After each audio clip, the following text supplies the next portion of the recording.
moderators have been announced. First debate, NBC's Lester Holt. VP debate, CBS's Elaine Quijano. Second debate, shared between ABC's Martha Raddatz and CNN's Anderson Cooper. And the third presidential debate on October 19th, a Fox News anchor for the first time, Chris Wallace. I sat down with the host of Fox News Sunday shortly after the news broke. Chris Wallace, welcome. Thank you.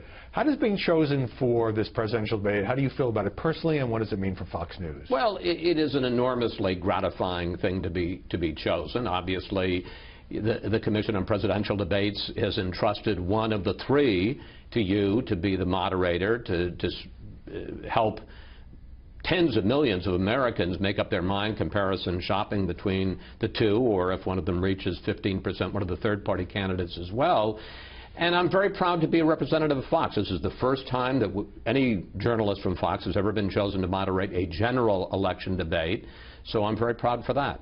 There are, as you know, Fox critics out there who say, oh, it's a right-wing network, it's a network that favors Republicans. Does this help dispel that perception by building on the work that you and Megyn Kelly and Bret Baier did during all the primary debates? Well, I have to think that, I don't know this, but I have to think that the Commission, which is really a blue ribbon panel. The two chairs are Frank Farenthold, former Republican National Committee Chair, and Mike McCurry, who was Bill Clinton, his first press secretary, but there are also a number of very distinguished people on the Commission. I have to think they looked at the debates and the work that we did and thought, these guys were pretty tough on Republicans. They really are going to be fair and balanced. To coin a phrase. Now, when you're on that big stage in Las Vegas, it's not like hosting a Sunday show, correct? No, it's very different, and I'm very mindful of that. It isn't coming up with a killer question, not coming up with the great follow-up. I see myself as a conduit to ask the questions and basically to get the two candidates, or as I say, if one of the other people is on the stage as well, one of the third-party candidates, but to get the candidates to engage. I view it as kind of being a referee in a heavyweight championship fight. If it succeeds, when it's over, people will say, you did a great job, I don't remember you ever even being on the stage. Well, I understand that. I think that's the right approach, not making it about you. On the other hand, there's a lot on your shoulders, both in terms of the question selection, but also as they go at it, let's say Donald Trump and Hillary Clinton, what do you do if they make assertions that you know to be untrue? That's not my job. That's not your job. I do not believe that it's my job to be a truth squad. It's up to the other person to catch them on that. I certainly am going to try to maintain some reasonable semblance of equal time. If one of them is filibustering, I'm going to try to break in respectfully and give the other person a chance to talk. But I really want it to be about them engage. I want it to be as much of a debate. People often talk that it's simultaneous news conferences. Right. I want it to be as much of a debate as possible.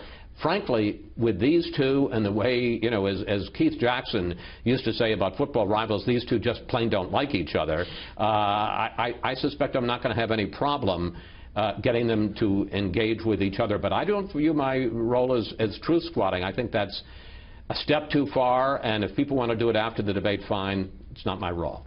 Now, there is a lot on your shoulders. It's a great honor, but also you have essentially sole discretion to decide what topics are going to be covered and how the questions are going to be crafted.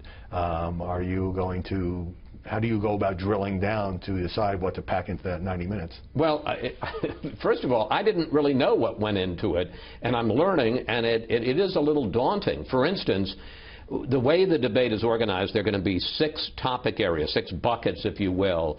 And, you know, one might be immigration, one might be ISIS, and on and on. And each one, the moderator asks a question, and each of the candidates gets 2 minutes to respond.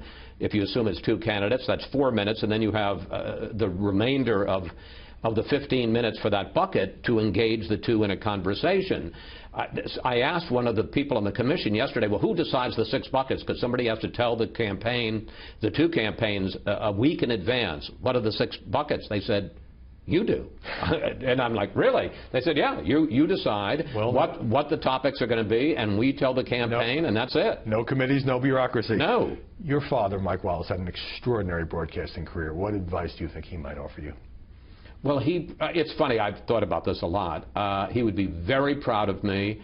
I think he probably would have tried to steal it from me because that's who he was. He was known to have sharp elbows. He did, and I think that he'd basically say, just do what you do. And yet it's different than a Sunday show, but just ask smart questions, listen, follow up in the sense of if somebody says something, try to engage the other person and get them to engage with each other. And again, understand that this isn't about you, it's about the candidates, and it's about the voters having an opportunity at the end, because the last debate will be less than 3 weeks before the election, an opportunity for voters to compare us and shop the last time they'll see these two on the debate stage together. Chris Wallace, do what you do, and thanks for doing it with us. You bet. New York Times reports that Hillary Clinton's campaign didn't want anyone from